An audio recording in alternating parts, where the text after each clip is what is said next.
오늘 본문은 풍랑을 만나고 그 풍랑을 극복하기 위해서 애를 쓰는 장면입니다. 본문을 자세히 보면 왜 풍랑을 만나는가 그것을 설명해 주고 있습니다.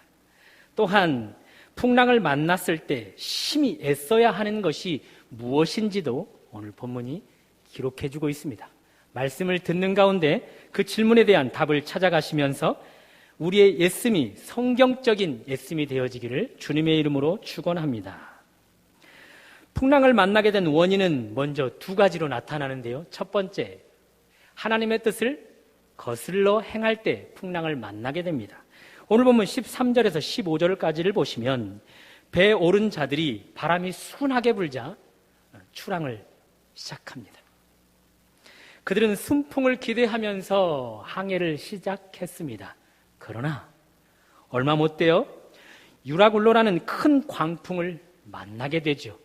결국 큰 폭풍 위에 휘말렸고 도저히 바람을 맞서서 한 치 앞도 더 나아갈 수 없는 상황이 되고 맙니다. 결국 체념하고 바람과 파도에 배를 맡기고 몸을 맡기는 신세가 되고 맙니다. 또 계속해서 18절에서 20절까지를 보시면 풍랑으로 심히 애쓰다 못해 그 이튿날에는 그들 손으로 배에 실은 모든 수화물을 바다에 버리기 시작합니다. 애를 쓰는 것이죠. 극복하기 위해서. 또 다음 날에는 선원들이 배의 기구들을 그들의 손으로 하나, 둘 내던지기 시작합니다. 그리고 계속해서 20절을 보시면 여러 날 동안 해도 별도 보이지 않고 태풍만이 거세게 불어닥치자 마침내 그들은 구원의 영광마저 사라져버린 채 생명의 소망마저 잃어버린 채 낙담하는 모습을 보게 됩니다. 그렇다면 이런 풍랑 왜 만나게 되는가? 그것입니다. 하나님은 이들이 항해를 시작하기 전 하나님의 사람 사도 바울을 통해서 분명히 말씀하셨습니다. 오늘 본문 살짝 윗부분에 보시면 10절입니다. 10절 말하되 여러분이요 내가 보니 이번 항해가 하물과 배만 아니라 우리 생명에도 타격과 많은 소래를 끼치리라. 하나님은 하나님의 사람 사도 바울을 통해서 이번 항해를 멈추도록 했습니다. 연기하도록 했습니다. 그런데 그들은 계속해서 고집을 부립니다. 11절 백부장이 선장과 선주의 말을 바울의 말보다 더 믿더라. 12절 그 항구가 겨울을 지나기 불편하므로 거기서 떠나 아무쪼록 베닉스에서 가서 겨울을 지내자 하는 자가 더 많더니. 배의 출발점을 알리는 사람이 백부장이었나 보죠. 그 출발할 선 앞에서 하나님은 사도 바울을 통해서 그 항해를 멈추도록 했는데 그 백부장은 배에 대해서 경험이 많은 선주와 선장의 말을 더 바울의 말보다 믿어버립니다. 또한 뱃사람으로 오랜 경험이 있는 그 다수의 힘에 의해서 항해를 시작하고 맙니다. 그러므로 큰 풍랑을 만난 원인, 그것은 하나님의 뜻을 거슬러 항해를 한 것 때문입니다. 하나님의 뜻을 버리고 경험과 다수를 중시하는 사람의 뜻을 따라 행한 결과 이런 풍랑을 만나게 되었습니다. 인생의 항해를 하고 계시는 여러분은 어떻습니까? 세상 논리에 따라 내 인생의 항해를 하고 계십니까? 아니면 하나님의 뜻을 따라 내 인생의 항해를 하고 계십니까? 백부장처럼 유경험자의 말을 더 기울이고 있습니까? 아니면 경험은 없지만, 경험은 많지 않지만 하나님의 뜻을 따라 하나님의 말씀을 선포하는 하나님의 사람들의 말에 더 귀를 기울이고 계십니까? 안타깝지만 교회 안에서도 하나님의 말씀보다 세상 전문가의 소리가 더 커지고 있습니다. 하나님의 뜻보다는 세상 경험이 다수의 결정이 교회를 움직일 때가 많이 있습니다. 성경은 분명히 경고하였습니다. 때가 이르리니 사람이 바른 교훈을 받지 아니하며 귀가 가려워서 자기의 사욕을 따를 스승을 많이 두고 그 귀를 진리에서 돌이켜 허탄한 이야기를 따르리라. 오늘 백부장이 그렇습니다. 바른 교훈, 바울을 통해 전한 하나님의 뜻, 이번 항해는 타격이 클 것이다. 그러므로 멈추어라. 그 뜻을 버렸습니다. 그 교훈을 받지 않았습니다. 자기 사역을 이루기 위해 경험자, 선주와 선장, 그리고 다수의 힘을 가지고 주장하는 그들을 스승으로 삼아버렸습니다. 결국 진리에서 돌이켜 풍랑을 만나는 길을 선택하고 말았습니다. 여러분은 어떻습니까? 우리 길을 즐겁게 해줄 스승을 쫓고 우리의 이기적인 욕심을 위해 세상 전문과 세상의 원리와 기준을 하나님의 뜻보다 앞에 두고 계시지는 않습니까? 우리가 그렇게 살아간다면 우리는 하나님의 뜻을 거슬러 항해를 하고 있는 것이죠. 결국 유라굴라라는 큰 풍랑을 만날 수밖에 없습니다. 생명에도 재산에도 큰 타격을 입을 수밖에 없는 항해를 할 수밖에 없습니다. 이렇게 하나님의 뜻에 거슬러 인생 항해를 하다가는 결국 풍랑을 만나게 됩니다. 그러나 오늘 본문은 하나님의 뜻을 따라 순종하다가 만나는 사람도 나타납니다. 그는 바로 사도 바울이죠. 바울은 지금 하나님의 뜻을 따라 순종하는 자입니다. 하나님의 뜻이 있어서 지금 그는 노마라는 곳으로 가고 있습니다. 하나님이 그를 로마로 가라 하셨기에 그 뜻에 순종하여 가는 길에 죄수의 몸이 되어 그 배에 몸을 실을 수밖에 없었습니다. 군대 장관인 백부장이 그 배에 오르도록 했기 때문에 어쩔 수 없이 오를 수밖에 없었죠. 그러니 하나님의 뜻에 순종하는 사도 바울, 지금 그에게서는 불순종하는 모습이 없습니다. 하나님의 뜻을 거슬러 행동하는 모습이 없습니다. 또한 그는 항해가 시작될 때 하나님의 뜻을 받들어 이번 항해는 타격이 클 것이다, 멈추어라, 연기해라 라고 하나님의 뜻을 전달했습니다. 물론 그들이 그 뜻을 거절해버렸지만 말입니다. 어쨌든 종합적으로 볼 때 사도 바울은 하나님의 뜻에 전적으로 순종하는 참 순종자입니다. 그런 순종자도 풍랑을 만나고 있습니다. 더 자세히 말씀드리면 하나님의 뜻에 거슬러 행동하는 자들 때문에 이런 풍랑을 만나고 있는 것이죠. 얼마나 멋진 삶인지요. 우리와는 얼마나 다른 삶을 살아가고 있는지요.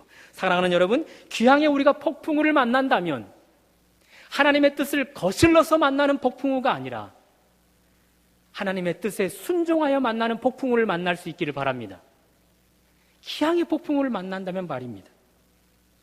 말씀을 듣는 가운데 하나님의 뜻에 거슬러 만나는 폭풍우가 아닌 순종하여 만나는 폭풍우, 그런 폭풍우가 여러분의 삶 속에 경험되기를 바랍니다. 앞에서 말씀드렸습니다. 하나님의 뜻을 거슬러 행하는 자도 그리고 하나님의 뜻에 순종하는 자도 풍랑을 만나는데 동일한 풍랑을 만납니다.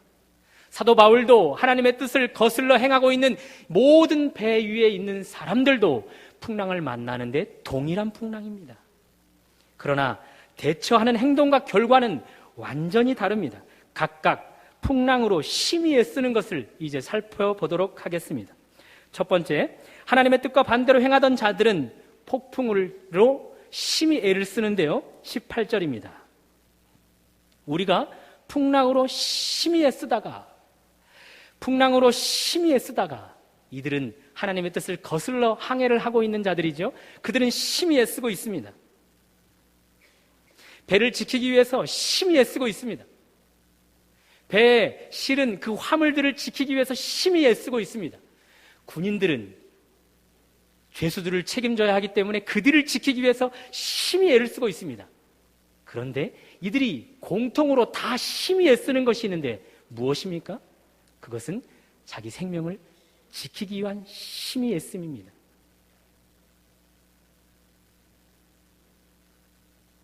문제는 애를 쓴다고 해서 풍랑이 해결되지 않는다는 것이 문제입니다. 20절을 보십시오. 여러 날 동안 해도 별도 보이지 아니하고 큰 풍랑이 그대로 있음에 구원의 여망마저 없어졌더라. 그러므로 풍랑으로 이들이 심히 애를 썼습니다. 온갖 노력을 다해 심히 애를 썼습니다.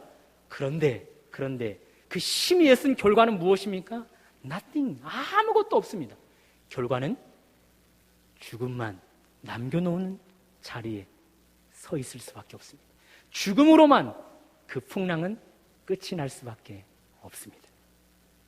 사랑하는 여러분, 우리는 죽음으로만 해결되는 풍랑을 만나서는 안 되겠습니다. 그런 의미에서 하나님의 뜻을 거슬러 행하다 만나는 폭풍우는 우리가 만나지 않아야 한다는 사실입니다. 이제 하나님의 뜻에 순종하다 풍랑을 만난 바울을 볼까요? 사도 바울은 이 풍랑으로 심히 애쓸 텐데 무엇을 애쓰고 있을까요? 아쉽지만 오늘 본문에서 표면상으로 바울이 애쓰는 것은 나타나지 않습니다. 그러나 충분히 추측해 볼 수 있습니다. 사도 바울이 이 풍랑으로 심히 애를 썼던 것, 그것은 원망입니다. 그리고 불평입니다. 더 자세히 말씀드리면 원망 섞인 기도를 하나님 앞에 드리고 있습니다. 불평 섞인 기도를 하나님께 드리고 있습니다. 하나님, 저에게 왜 이러십니까? 왜 저에게 이런 대우를 하십니까? 저는 지금 하나님의 뜻에 따라 순종하는 자입니다.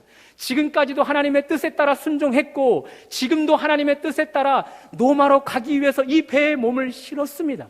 그래서 죄수의 몸이 되었고 하나님의 뜻을 따라 지금 이렇게 이 배에 올라 지금 저는 그 뜻에 순종을 해가고 있는 것입니다. 그런데 왜 저는 이렇게 이 불순종하는 자들과 동일한 풍랑을 만나야 합니까? 불순종하는 자와 순종하는 자의 풍랑이 어떻게 같을 수 있겠습니까? 그런 원망 섞인 기도, 불평 섞인 기도를 하나님께 드리고 있습니다.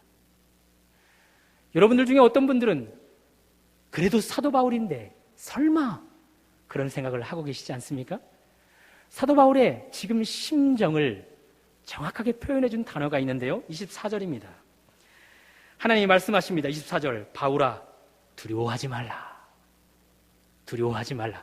하나님이 찾아오셔서 바울에게 말씀을 걸었는데 하나님의 눈에는 지금 사도 바울은 두려워 떨고 있습니다. 풍랑 때문에 심히 그 풍랑을 극복하기 위해서 애를 썼지만 결국 구원의 여망마저 다 사라져버린 그들을 바라보며 사도 바울은 지금 두려워 떨고 있습니다. 이 두려워 떨고 있는 상황 속에서 어찌 사도 바울이 늘 견고한 모습만 유지하겠습니까? 이 배 안에서 사도 바울은 풍랑으로 심히 애를 쓰고 있는데 그것은 바로 원망 섞인 기도, 불평 섞인 기도입니다.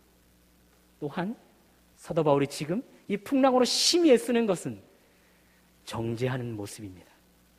21절에서 보듯이 이제 그 뱃사람들에게 말합니다. 왜 너희는 내 말을 듣지 않았느냐? 내가 분명히 말하지 않았느냐?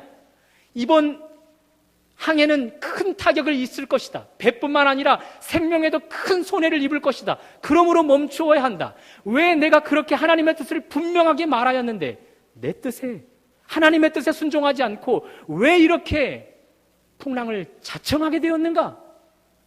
왜 그 풍랑을 자청할 뿐만 아니라 나까지도 이렇게 풍랑을 만나 두려움에 떨게 하는가? 사도 바울은 풍랑으로 원망과 불평을 그리고 그런 섞인 기도를 하나님께 드리고 있습니다. 그러나 제가 드리고자 하는 말씀은 지금부터입니다. 바울의 풍랑으로 심히 애쓴 것, 원망과 불평 섞인 기도는 원망과 불평으로 끝나지 않습니다. 그 기도는 분명한 마중물이 되어집니다. 하나님의 음성을 똑똑히 들을 수 있는 마중물. 뱃사람들 가운데 하나님의 뜻, 나와 이 뱃속에서 구원의 여망마저 다 잃어버린, 상실해버린 그들을 향한 하나님의 분명한 뜻을 들을 수 있는 마중물이 되어진다는 사실입니다. 그래서 21절부터 26절 사도 바울의 말을 들어보십시오. 제가 짧게 요약을 해보면 이렇습니다. 21절, 내 말, 다시 말해서 하나님의 뜻을 따랐으면 좋을 뻔하였다. 이것은 정죄하는 말이 아니죠. 죄는 미워하되 죄인은 불쌍히 여기는 사도 바울의 충고의 말입니다. 하나님의 뜻을 들었어야지. 그래서 22절, 그러나 이제는 안심하라. 그들을 위로하고 있습니다. 그리고 23절에서 24절, 하나님이 여러분을 나에게 허락하셨다. 나에게 맡기셨다. 25절, 그러므로 안심하라. 말씀하신 그대로 이루시는 하나님을 믿으라. 보십시오. 사도 바울은 풍랑으로 심히 애를 썼는데 그것은 원망과 불평이었습니다. 원망과 불평 섞인 기도를 하나님 앞에 드렸습니다. 그 기도가 마중물이 되어서 사도 바울의 원망의 마음을 치료하였습니다. 하나님 앞에 섭섭한 마음을 치료하였습니다. 그러더니 그는 다시금 두려움이 다 해결되어진 채 아무런 두려움도 없이 이제는 구원의 영광마저 잃어버린 그들을 위로하고 그들에게 하나님의 뜻을 전달하여 안심시키는 통로가 되고 있습니다. 우리 주변에 풍랑을 만난 자들이 많이 있습니다. 하나님의 뜻을 거슬러 인생의 항해를 하다가 풍랑을 만나는 자들이 많이 있습니다. 몸에 병이 걸려 인생을 곤두박질 치게 하는 거센 풍랑을 만난 분들, 어렵게 정상의 자리에 올랐는데 그 풍랑호가 그를 휘몰아침으로 말미암아 다시금 땅으로 곤두박질 치게 되는 그런 매서운 풍랑. 또 여러 가지 풍랑들을 만나 구원의 여망마저 사라져가고 있는 사람들이 우리 주변에 있습니다. 문제는 그들의 풍랑으로 그들이 심히 애를 쓴다 할지라도 그들의 애씀은 아무것도 결과를 가져다 주지 않는다는 것이죠. 오직 죽음으로만 그 풍랑은 끝이 난다는 사실입니다. 더 문제는 그들과 우리는 한 배에 올라 있다는 사실입니다. 우리가 아무리 하나님의 뜻에 순종한다 해도 하나님의 뜻에 거슬러 항해하는 자들의 그들이 만나는 이 풍랑에 우리도 휩쓸릴 수밖에 없다는 사실입니다. 하나님의 뜻에 거슬러 여러분의 자녀들이 풍랑을 만났다면 부모인 우리는 아무리 신앙생활을 잘해도 그 풍랑에 휩싸일 수밖에 없지요. 내가 구역장으로 권찰로 최선을 다하여서 구역원을 말씀으로 인도해 간다 할지라도 하나님의 뜻을 거슬러 신앙생활하고 있는 구역원들이 있다면 그들이 만난 풍랑은 결국 구역장에게도 구역원들에게도 영향을 미칠 수밖에 없습니다. 아무리 교회 리더들이 열심히 믿음 생활로 하나님 앞에 순종하며 나아간다 할지라도 신앙이 여린 사람들이 하나님의 뜻에 거슬러 항해하다가 큰 풍랑을 만나면 그 풍랑은 열심히 신앙생활하는 교회 리더들에게도 영향을 미칠 수밖에 없습니다. 사랑하는 여러분, 애꿎은 풍랑을 만나셨습니까? 그래서 힘이 드십니까? 그래서 억울하십니까? 그렇다면 오늘 사도 바울과 같은 모습이 있기를 원합니다.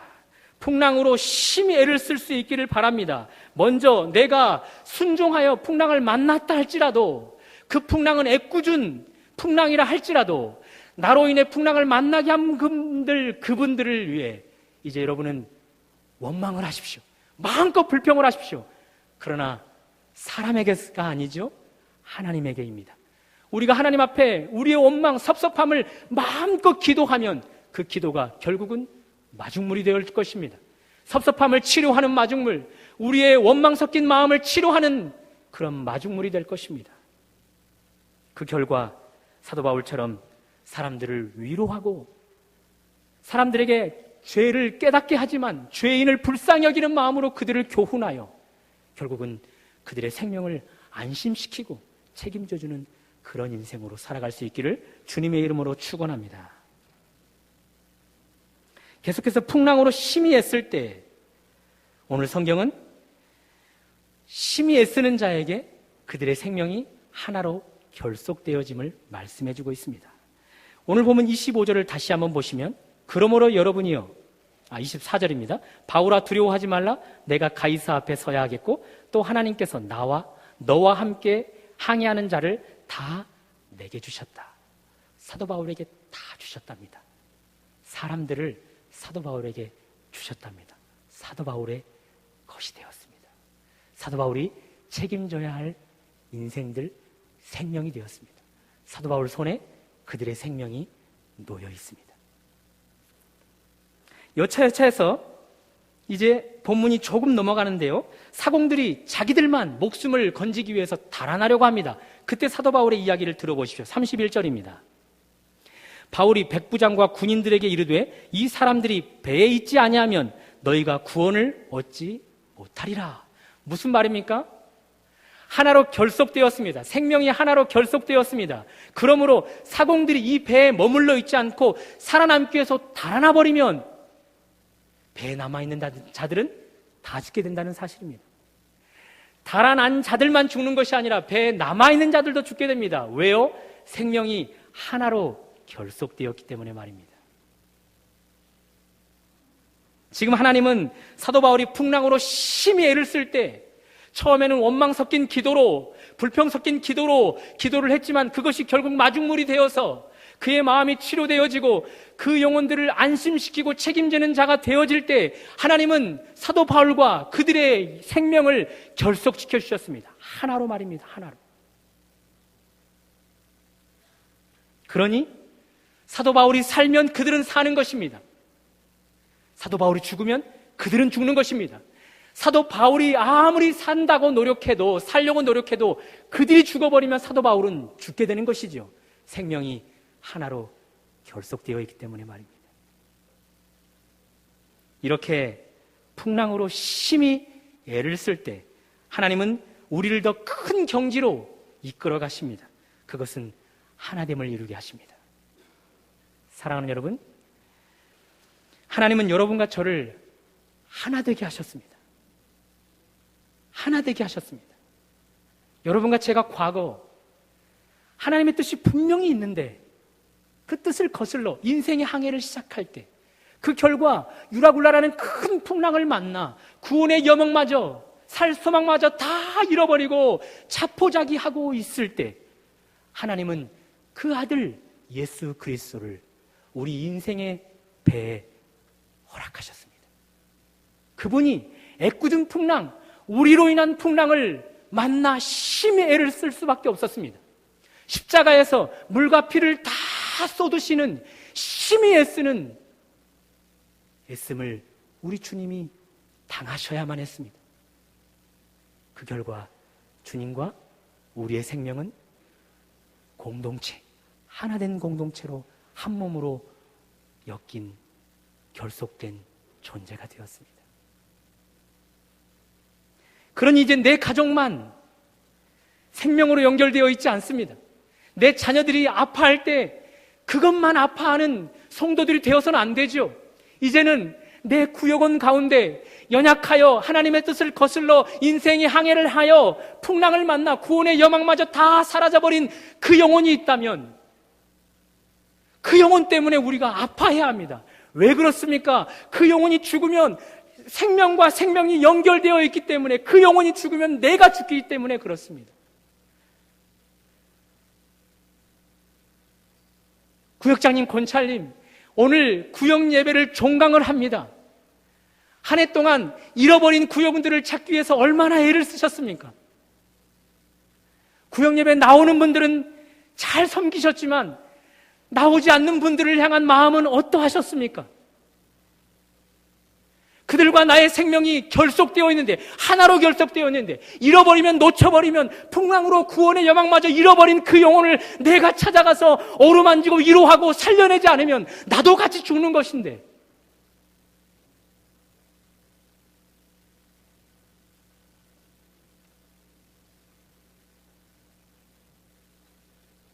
우리는 교회 공동체로 하나로 결속되었습니다. 교회 리더인 여러분은 리더로서 얼마나 신앙이 연약하여 스스로 하나님의 뜻을 거슬러 항해하는 그들의 아픔을 찾아가서 만지려고 노력했습니까? 찾아가서 위로하고 찾아가서 말씀으로 깨우치려는 일에 얼마나 애를 쓰셨습니까? 그들을 방치해 놓았다면 내 몸이 아무리 건강한다 할지라도 이미 내 몸은 그들과 함께 죽어 있는 것인데, 여러분은 얼마나 그 일에 관심을 주셨습니까? 그분들에게 관심을 주셨습니까?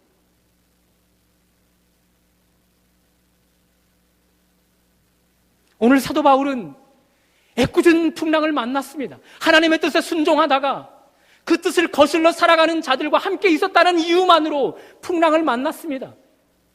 그러나 그는 그 풍랑에서 하나님의 뜻을 깨달아서 나와 생명이 결탁된 그들 단 한 사람이라도 내가 살리지 못하면 내가 죽을 수밖에 없다라는 고백을 하면서 그들을 책임지고 있습니다. 우리가 그래야 하는 것이죠. 교회 리더들이기 때문에 우리가 그래야 하는 것입니다. 구역장이고 권찰이기 때문에 우리가 그래야 합니다. 교구장이기 때문에, 교회의 중직자들이기 때문에, 교회의 사역자들이기 때문에 우리가 그들을 책임져야 하는 것이죠. 그들을 책임지지 않으면, 구원의 여망마저 사라져버려서 죽어가는 그들을 우리가 책임지지 않으면 우리는 하나로 결속되어 있기 때문에 다 죽어버리는 것입니다.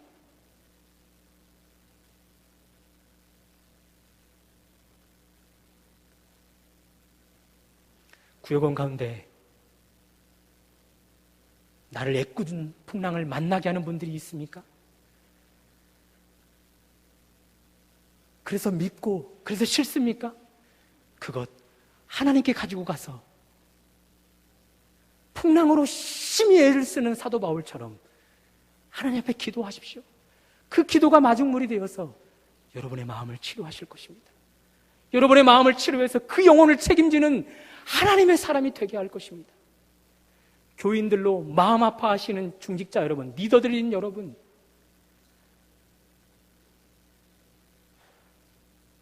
그 원망을 하나님 앞에 쏟아놓으십시오. 그 불평을 하나님 앞에 기도로 쏟아놓으십시오. 그러면 그것이 마중물이 되어서 여러분의 섭섭함과 마음 아픔을 하나님이 다 치료하셔서 나와 저 영혼이 생명으로 결탁되어 있구나, 그것을 깨달아 그 영혼을 책임지는 하나님의 사람이 될 것입니다. 그런 우리가 될 때 풍랑으로 사도 바울처럼 정말 애써야 하는 성경적인 애씀을 우리가 할 때에 우리 구역원은 방학 동안 안전할 것입니다. 인생의 항해가 순풍을 만나 안전할 것입니다. 우리가 그런 사람이 될 때 우리 교회는 인생의 항해 가운데 계속해서 안전하며 궁극적으로 생명으로 결속된 이 모든 사람이 종국의 천국이라는 고린의 문에 다 무사히 도착하게 될 것입니다. 그런 은혜가 풍랑으로 심히 애를 쓰되 사도 바울이 애를 썼던 성경적인 애씀을 행하는 여러분으로 말미암아 펼쳐지는 은혜가 있기를 주님의 이름으로 축원합니다. 함께 기도하시겠습니다. 하나님,